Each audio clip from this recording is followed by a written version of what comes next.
Parlons d'environnement toujours avec cette manifestation pacifique d'une cinquantaine de riverains de la rue du Gravier entre Moulins-les-Metz et Sichazel.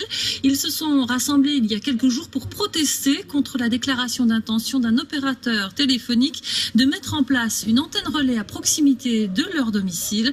En cause, le seuil de dangerosité des ondes que ces habitants craignent de voir dépasser. Reportage de Gaël Tis. C'est ce permis de construire à peine lisible qui a suscité les craintes puis la colère des riverains.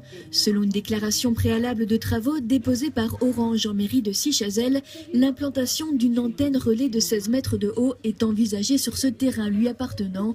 Mais voilà, il est situé en pleine zone résidentielle, à quelques mètres des premières habitations. Ce qui nous inquiète, c'est déjà la puissance. On ne sait pas à quelle sauce on va être mangé, entre guillemets, parce que les ondes vont traverser nos maisons. Il y a l'aspect visuel de la chose.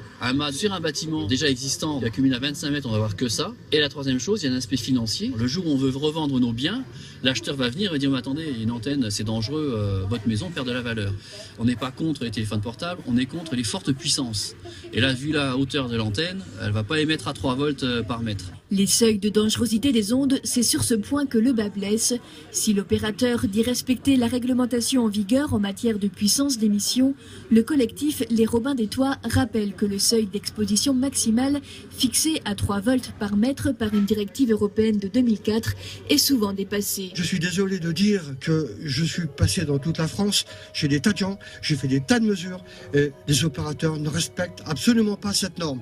Ça dépasse tout le temps les 4 volts, les 5 volts, les 6 volts. Il y a des villes en Europe qui sont à 0,6, en Autriche, à Leganés, en Espagne, et ça marche. Par souci d'ordre public, mais aussi par principe de précaution sanitaire, le maire de Sichazel a demandé à Orange de renoncer à son projet.